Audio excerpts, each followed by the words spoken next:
Vijayashankar sir வணக்கம். நீண்ட ஆண்டுகளுக்கு பிறகு நிகழ்ச்சிக்கு வந்திருக்கீங்க. அமைச்சர் தர்மேந்திர பிரதானுடைய இன்னைக்கு பேச்சு தொடர்ந்து ஒரு மாதமாக பேசுபொருளாக இருக்கக்கூடிய இருமொழி கொள்கை, இன்றைக்கு தமிழ்நாட்டு நாடாளுமன்ற உறுப்பினர்கள் எழுப்பி இருக்கக்கூடிய முழக்கம், நாடாளுமன்றத்திற்குள்ளே இப்போ ஈவினிங் வந்து உரிமை மீறல் நோட்டீஸ் கொடுத்துருக்காங்க. நீங்கள் எப்படி பார்க்குறீங்க? இல்லை, இது தர்மேந்திர பிரதான் மட்டும் பிரச்சனை இல்லை. இது ஏறக்குறைய 1938 ஏறக்குறைய 100 வருஷமாக தமிழ்நாட்டுக்கு எதிராக நடக்கிற விஷயம் தான். அது தமிழ்நாடு வந்து இதை எதிர்த்து போராடிக்கிட்டே தான் இருந்திருக்குங்கிறது தான் உண்மை. இந்திய எதிர்ப்பு போராட்டம், குலக்கல்வி திட்டம், இது சமூக நீதி போராட்டம், எல்லாத்துலேயும் தமிழ்நாடு போராடுறதுக்கு எல்லாத்துலேயும் ஜெயிச்சுட்டு தான் வந்திருக்கு. இது வரைக்கும் யாருக்கும் பணியில் தமிழ்நாடு. இதில் முக்கியமான விஷயம் என்னென்னா, அவர் சொல்கிறது வந்து அவர் யூஸ் அன்சிவிலைஸ்டு அந்த விஷயத்துக்கு போகலாம். மற்றபடி மற்ற வேறு விஷயங்களை பேசலாம். பட் அன்சிவிலைஸ்டு அன்டெமோக்ராட்டிக் இதை சொல்கிறதுக்கு அவங்களுக்கு எந்த தகுதியுமே கிடையாது. அன்சிவிலைஸ்டு சொல்கிற நம்ம வந்து ஒரு ரெண்டே உதாரணம் எடுத்துக்கலாம். அன்சிவிலைஸ்டு அவர் சொன்னதுக்கு வந்து தமிழக முதல்வர் எப்படி வந்து எதிர்வினையாட்டிருக்கான்னு பார்த்தீங்கன்னா, நாவடக்கம் வேண்டும். நாவடக்கம்னு திருக்குறளில் ஒரு அதிகாரமே இருக்குது. அதிகாரம் இருந்தாலும் உங்களுக்கு நாவடக்கம் வேணுங்க தான் அதோட பொருள். ஆனால் என்னென்னா, அப்போ எனக்கு வந்து இது அவ்வளோ ரொம்ப சாஃப்டாக தான் சொல்லியிருக்காரு. இதே வந்து எனக்கு வந்து மந்திரி குமாரின்னு ஒரு படம் ஞாபகம் வந்துருச்சு. 1950 அந்த படத்தில் ஒரு மந்திரி இருக்காரு. அந்த இடத்துல ஒரு ராஜகுரு இல்லை, மந்திரி இருக்காரு, ராஜகுரு இருக்காரு, தளபதி இருக்காரு. எல்லாம் இன்னைக்கு தமிழ்நாட்டுக்கு பொருந்துற எல்லாமே, ராஜகுரு இருக்காரு, மந்திரி இருக்காரு, எல்லாமே இருக்காரு. அப்போ வந்து ஒரு அதில் வர ஒரு அதுக்கு வசனம் எழுதியவர் கலைஞர் கருணாநிதி. நீங்கள் வந்து அவைத்தலைவர் வந்து எனக்கு வந்து அனுமதிக்கணும் அந்த வசனத்தை சொல்ல. சினிமா வசனம் தானே, யாரையும் வந்து புண்படுத்தலை. ஏன்னா நாம் வந்து நாகரிகமானவர்கள். நான் வந்து ஆனால் அந்த வசனத்தை மட்டும் சொல்லுகிறேன். அரண்மனை நாயே அடக்கிட வாய் அப்படியெல்லாம் யாரும் பேசலைங்க. அந்த வசனத்தை கூட திருப்பி பேசலை யாருமே. எல்லாருமே அமைதியாக. அதே மாதிரி கனிமொழி அவர்கள் ப்ரிவிலேஜ் நோட்டீஸ் அவர் பார்த்தீங்கன்னா ரொம்ப நியாயமான வசனத்தை இந்த ஒப்பிடுறதும் கொஞ்சம் அதீத விமர்சனம். அல்ல, அதீத விமர்சனம் தான். நான் எதுக்கு சொல்கிறேன்னா, அப்படியெல்லாம் நாங்கள் பேசுகிறவங்க இல்லை. அது வந்து சினிமா வசனமாக இருந்தாலும் கலைஞர் கருணாநிதி இருந்தாலும் நாங்கள் நாகரிகமானவர்கள் சொல்கிறதுக்காக தான் சொல்கிறேன். அப்படி நம்ம பேசுகிற யாரையும் வந்து நம்ம வந்து இப்படி அதுவும் அவையில் இருக்கிறவங்கள வந்து நம்ம வந்து நிச்சயமாக அப்படி பேச மாட்டோம். அப்படி ஒரு வசனம் இருந்தது. இந்த நாவடக்கம்ங்கிறது அதே வந்து நாகரிகமான ஒரு எதிர்வினை தான் பார்க்குறேன். அதனால் அதுக்கு கம்பேரிசன் தான் சொல்கிறேன். நம்ம யாரையும் இன்சல்ட் பண்ணணும்னு அவசியம் இல்லை. ஆனால் இது நான் என்ன நினைக்கிறேன்னா, இந்த பிரச்சனையில் முதல்ல வந்து இந்த எங்கே பிரச்சனை வருதுன்னா, இது வந்து ஒரு நூற்றாண்டு காலமான பிரச்சனை. வி.டி. சவர்கர் இந்துத்துவா என்ற புத்தகத்தை எழுதினவர் வந்து அவருடைய தியரி என்ன தெரியுமா? ஹிந்தி, ஹிந்து, ஹிந்துஸ்தான், இதுதான். அதே மாதிரி கான்ஸ்டியூண்ட் அசம்பிளியில் மொழிக் கொள்கை பற்றி வரும்போது எஸ்பி முகர்ஜி அதான் one of the first leaders to get இல்லை. அவங்கெல்லாம் என்ன சொன்னால் ராஷ்டிர பாஷா ஹிந்தி அப்படிங்கிறாங்க.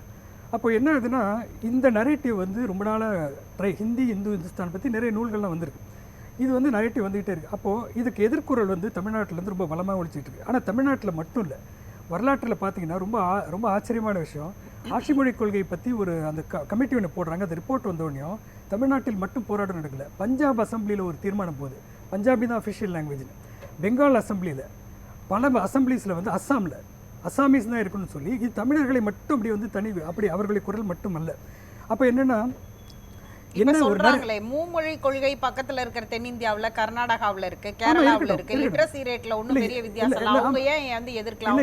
இல்லை, அதாவது ஏன் எதிர்க்கல, இது ஒரு கொள்கையாக வச்சு இதை வந்து வெற்றிகரமாக நடத்திட்டோம். நம்ம இன்னைக்கு பார்த்தீங்கன்னா, இன்னும் வந்து பார்த்தீங்கன்னா அகில உலகத்தில் பல ஃபாரின் யூனிவர்சிட்டிஸ்லாம் போனீங்கன்னா இன்றைக்கி தமிழர்கள் வந்து அறிவியல் துறையில் மட்டும்தான், மொழித்துறையில்னா எங்கெல்லாமோ இருக்காங்க. இன்றைக்கி அவங்க எல்லாமே வந்து என்ன சொல்கிறதுனா, எங்களுக்கு இருமொழி கொள்கை தான். என்னுடைய அனுபவம் என்னென்னா, நான் வந்து தமிழ் மொழியில் தான் படித்தேன். நான் ஆனால் ஒரு ஆங்கில பத்திரிகையின் ஆசிரியராக இருந்தேன். எனக்கு வந்து இது தமிழ் மொழியில் வந்து இன்றைக்கி வந்து அந்த ஆர்வம் இருக்கிறது. எந்த விதத்தில் நான் டெல்லியில் இருந்திருக்கேன், எந்த விதத்தில் எனக்கு பிரச்சனை வந்ததில்லை. அப்போ என்னென்னா, எங்களுடைய அச்சீவ்மெண்ட்டை நீங்கள் பாருங்கள், தமிழ்நாட்டோட அச்சீவ்மெண்ட்டை பாருங்கள். இப்போ நான் என்ன சொல்ல வரேன்னா, இப்படியெல்லாம் பேசி கவர்னர்லேருந்து ஆளுநர் ரவி வந்து தனியாக ஒரு நரேட்டிவ், திராவிடம் இல்லை, கம்யூனிஸ்டம் இல்லை, எல்லாத்தையும் தோற்று போச்சுங்கிறாரு. அப்போ என்ன, இது ஒரு நரேட்டிவ் செட் பண்ணுறாங்க. இப்போ எதிரிகள்லாம் வந்து அர்பன் நக்சல், ஆன்டி நேஷ்னல்ங்கிற மாதிரி.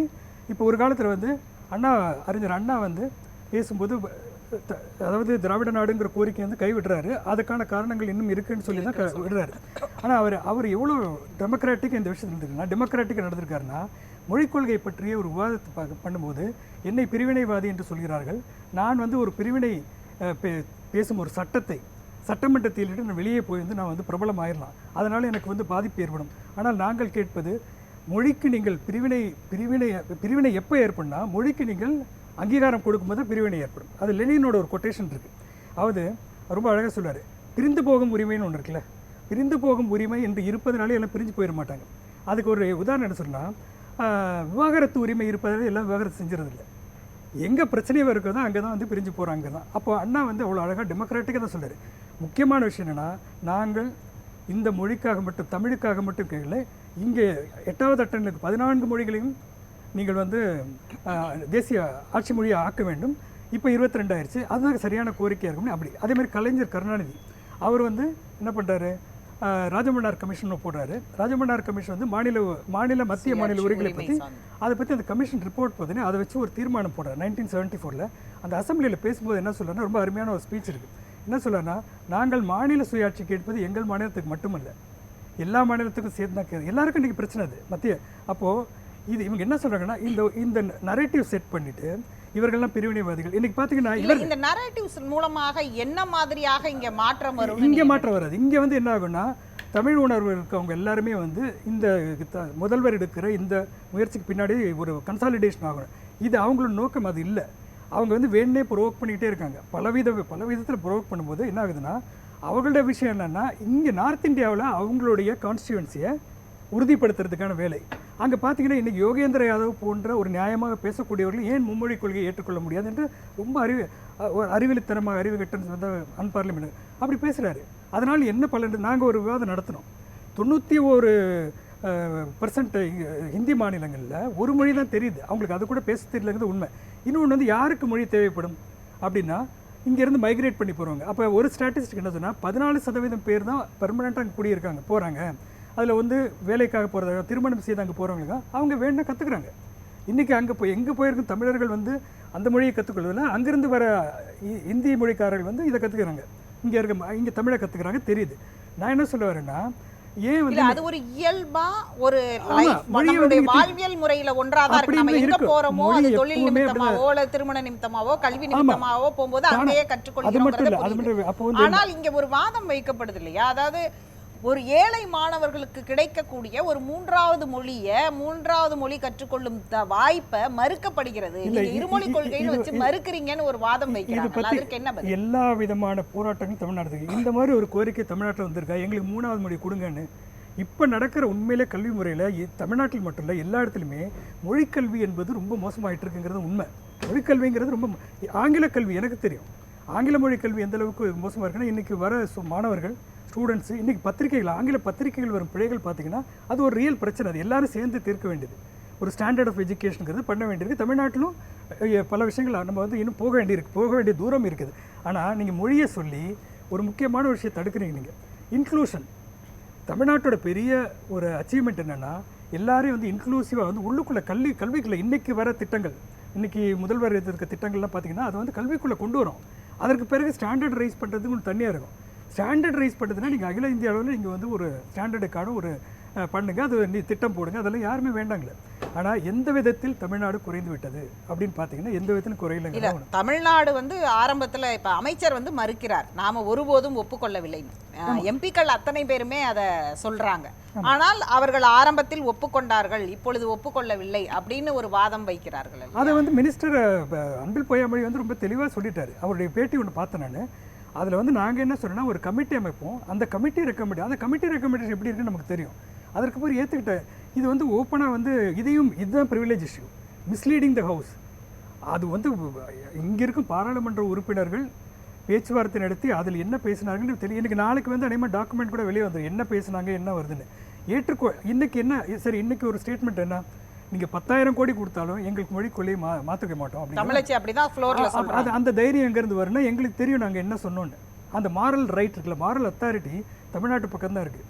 அதான் நான் சொல்கிறேன். இப்போ என்னென்னா, இந்த நரேட்டிவ்னால எங்கே கெயின் ஆகும் அப்படின்னா, அவங்க என்ன நினைக்கிறாங்கன்னா, வட இந்திய ஆனால் அப்படின்னு ஒரு இது இருக்குது. அங்கே பார்த்தீங்களா, அவங்கெல்லாம் மொழி வெறி பிடிச்சவங்க அப்படிங்கலாம் சொல்கிற மாதிரி இவங்க வந்து நரேட்டிவ் வருது. இங்கே பேசுவதன் மூலம் அங்கே ஓட்டு அதுக்கான எய்ம் பண்ணுறாங்க. ஆனால் என்னென்னா, நீங்கள் பிடிஆர் பழனிவேல் ராஜன் அவர்கள் வந்து கொடுத்த இன்டர்வியூ இருக்குல்ல, கரண்ட் தாப்பர் கொடுத்த இன்டர்வியூவில் வந்து அவர் எல்லாத்தையும் விளக்கிட்டார். இதுக்கு மேலே ஒரு வாதமே கிடையாதுங்கிற மாதிரி விளக்கிட்டார், ஸ்டாட்டிஸ்டிக்ஸ் விளக்குறாரு. அதற்கு பின்னால் வந்து எதிர்வினைகள்லாம் பார்த்தீங்கன்னா, உள்ளுக்குள்ள அந்த கமெண்ட்ஸ் பார்த்தீங்கன்னா பல மாநிலங்களிலிருந்து இது வந்து வருது, ஆதரவு கொடுக்குறாங்க. நான் முன்னாடியே சொன்ன மாதிரி பஞ்சாபில் பெரிய போராட்டம், அஸ்ஸாமில் பெரிய போராட்டம், இந்திய எதிர்ப்பு போராட்டம் என்பது தமிழ்நாடு மட்டும்னு ஒரு நரேட்டிவ் அது கிடையாது. அதுக்கு மேலே இன்னும் ஒரு முக்கியமான விஷயம், கான்ஸ்டியூண்ட் அசம்பிளி மேலேயும் இதுலேயும் உங்களுக்கு ராஜ்யசபா இந்த மாதிரி இடங்கள்லாம் வந்து முக்கியமான ஒருத்தர் வந்து நேரு கூட விவாதிக்கிறார் கான்ஸ்டியூஷன் அசம்பிளியில். அப்போ என்ன ஆகுதுன்னா அந்த விவாதத்தில் வந்து அவர் அவ்வளோ போராடுறாரு, ஆங்கிலத்தை விட்டு விடக்கூடாது. அவர் ஒரு ஆங்கிலோ இந்தியன், அவர் கர்நாடகாவை சேர்ந்தவர், தமிழர் இல்லை.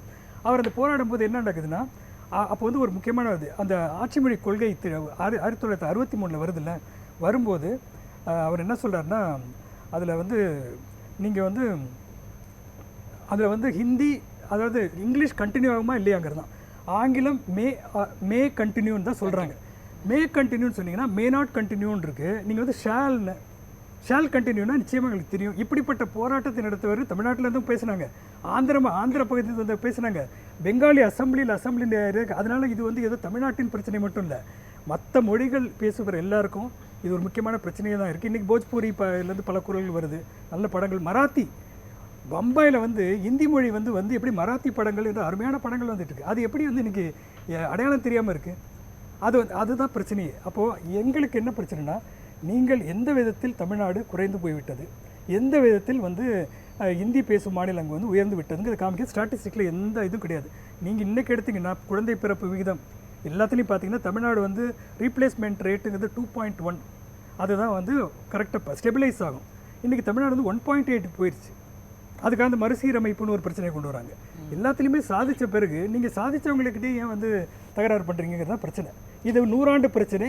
அப்போல்லாம் தமிழ்நாடு வந்து போராடி இருக்கு, எல்லா போராட்டமும் வெற்றி பெற்றிருக்கு. இப்போ உரிமை மீறல் பிரச்சனைக்கு அப்புறம் இது எதை நோக்கி இது பயணிக்கும்னு நீங்கள் பாருங்க. உரிமை மீறல் பிரச்சனை இப்போ இருக்கிற அமைப்பில் வந்து பார்த்தீங்கன்னா ஓம் பிர்லா வந்து இவர் அன்சிவிலைஸ்ட்னு பேசும்போது ஓம் பிர்லா என்பவர் அந்த சபாநாயகர் வந்து சிரிச்சிட்டு இருக்காரு. அதை பார்த்து அவருக்கு புரிஞ்சுதா என்னன்னு தெரியல, அவருக்கு அன்சிவிலைஸ்ட்னு தெரியுமா என்னன்னு தெரியல, அவர் வந்து பார்த்து சிரிச்சிட்டு. அப்போது இங்கே ஒரு நியாயம் கிடைக்கும்னு தெரியல. ஓம் பிர்லா அங்கே வந்து அந்த பக்கம் திரும்பும்போது, இடது பக்கம் திரும்பும்போது அவர் முகம் கடுமையாகுது, ஒரு சந்திரமுகி மாறாரு. இந்த பக்கம் வரும்போது ரொம்ப அமைதியாகிறாரு, ரொம்ப சாஃப்டாக பேசுறாரு. நம்ம பார்க்கும்போது எப்படி தெரியும், இடது பக்கம் ஆப்போசிட் இருக்க மாதிரியும் இந்த பக்கம் திரும்பினா அப்படியே தானாவே முகம் வந்து கடிந்து கண் பணித்தது, இதயம் நிறைந்தது மாதிரி ஒரு மாதிரி அந்த பார்வையிலே தெரியும். அவர் அப்படியே ஒரு புலகாங்கி தான் அடங்குறாரு. ஆனா அவர்கிட்ட நியாயம் கிடைக்குங்கிறதுலாம் எனக்கு தெரியல. ஆனா இந்த போராட்டம் நடந்தே ஆகும், இது நடக்கும் என்பதற்கான வரலாற்று ரீதியாக நமக்கு வந்து பெரிய இன்றைக்கி வந்து அதிமுக எல்லாமே சேர்ந்து வந்துட்டாங்க மறுசீரமைப்பு விஷயத்தில். அவங்க அடுத்தது வந்து உள்ளுக்குள்ளே இருந்துட்டு ஜெயக்குமார் போயிட்டு நாடகம்ட்டார். 4 மணி நேரத்தில் அந்த நாடகத்தில் அவர் வந்திருக்காரு. அதுதான் பிரச்சனை. வெளியே போன உடனே நாடகம்னு யாரோ சொல்லியிருப்பாங்க, மெசேஜ் அனுப்பிடுவாங்க, வாட்ஸ்அப் மெசேஜ் இருக்கும், இது நாடகம்னு சொல்லு அப்படின்னு. அவர்கள் சேர்ந்து நிற்கணுங்கிறேன். நான் என்ன பொறுத்தவரைக்கும் இது திமுக பிரச்சனை இல்லை, இது மாநில மக்களின் பிரச்சனை, ஒரு ஜனநாயக பிரச்சனை. இதற்காக அதிமுக சேர்ந்து நிற்கிறது சரியாக இருக்கும். இங்கே இருக்கிற எல்லா கட்சிகளும் பலரும் இன்றைக்கி வந்து நியாயமாக தான் ரியாக்ட் பண்ணுறாங்க. எக்ஸப்ட் நம்ம வந்து ஆல் இன் ஆல் அண்ணாமலை தவிர எல்லாருமே வந்து. அவர் குறிப்பிடுகிறாரு, அப்படி பேசுனதுல அமைச்சர் திரும்ப பெற்ற பிறகு அதை அப்படி பேசுனதுல என்ன தவறு அப்படின்னு கேட்குறாரு. அதாவது தமிழ்நாடு வந்து எப்பவுமே சுயமரியாதைக்கு பேர் போன இடம். சுயமரியாதை இழந்தவர்கள் தான் அப்படி பேசுவாங்க. அதில் வந்து தவறு. அன்சிவிலைஸ் சொல்கிறது வந்து என்ன தவறுன்னா, யார் அன்சிவிலைஸ்டுங்கிறது அதை ஆதரிக்கிறவங்களும் அன்சிவிலைஸ்ட்னு எடுத்துக்க வேண்டியிருக்கு. நீங்கள் தான் நாகரிகப்பட்ட நீங்கள் அதை வித்ரா பண்ணுங்கள், மன்னிப்புங்க, அதில் தப்பே கிடையாது. ஏதோ ஒரு வேகத்தில் பேசிட்டார் அவர், உணர்ச்சி வேகத்தில், அப்படின்னா வித்ரா பண்ணுறதில்ல, அப்பாலஜிஸ் பண்ணலாம். அது வந்து நியாயமான நாகரிகமான ஜனநாயகம். அதெல்லாம் இவங்களுக்கு தெரியாத ஒரு விஷயம். இந்த நாகரிகமான அரசியலாம் தெரியல. இன்றைக்கி இன்னொரு விஷயம் சொல்கிறேன். அவங்க வந்து ஒரு ஹேட் லேப்னு சொல்லி வச்சுருக்காங்க நியூயார்க்கில். அதில் வந்து பார்த்துருக்காங்க. இப்போ வந்து அநாகரிகம் அப்படிங்கிறது என்னங்கிறது அதோட முடிவுகள் வந்திருக்கு. ஹேட் லேப் அது வந்து ஹேட் ட்ராக்கர் பண்ண யார் மோசமாக ஹேட்ரட் ஸ்ப்ரெட் பண்ணுறாங்க அப்படியே அவங்க மதிப்பெண் கொடுத்துருக்காங்க. எல்லா விஷயத்துலையும் வந்து முதல் இடத்துல இருப்பவர் உள்துறை அமைச்சர் அமித்ஷா, அடுத்த இடத்தில் இருப்பவர் பிரைம் மினிஸ்டர் மதிப்புக்குரிய மோடி அவர்கள், அதற்கு பிறகு அந்த இவர் அஸ்ஸாமில் இருக்கிற கட்சியிலேருந்து அப்புறம் மாறி அங்கே வந்து இப்போ பெரிய சங்கியாக மாறின அவர். அப்புறம் வந்து அமைப்புகள் வழியாக பார்த்தீங்கன்னா எல்லாமே இந்த வலதுசாரி அமைப்புகள். வலதுசாரின்னு சொல்லக்கூடாது, வலதுசாரிங்கிறது ஒரு விதத்தில் ஒரு ஆன்டி லெஃப்ட்டுக்கு எதிரான ஒரு பார்வையாக. இது வலதுசாரி இல்லை, வலதுசாரி பாசிச மதவாத சக்திகள் தான் இந்த வெறுப்பு பேச்சை பேசுகிறது தான் இன்னைக்கு அநாகரிகத்தின் உச்சகட்டத்தில் இருக்காங்க அப்படின்னு அந்த ஆய்வு சொல்லுது. அந்த ஆய்வு சொல்லுது. அதில் அவங்க அநாகரிகம் சொல்ல, அநாகரிகம் சொல்லிட்டு நீங்கள் வந்து குஜராத்தில் வந்து கலவரத்தை அந்த தாக்குதலுக்கு பிறகு அந்த கேம்பில் வந்து உட்கார்ந்துருக்காங்க மக்கள்லாம், அந்த பாதிக்கப்பட்ட மக்கள் உட்கார்ந்துருக்கும் போது இன்னைக்கு பிரதமராக இப்போ மோடி அவர்கள் என்ன சொல்கிறாரு, ஹம் பான்ஸ் ஹமாரா பச்சிஸ்னா இது என்ன பேச்சு, இது வந்து பிள்ளை பேரும் அதெல்லாம் அநாகரிகம் இல்லையா? பேசும். அது எவ்வளோ பெரிய அநாகரிகம். யார் அநாகரிகத்தை போய் பேசுறது? உங்களுக்கு எக்கச்சக்கமாக ஒரு உதாரணம் கொடுக்கலாம், பேசலாம்.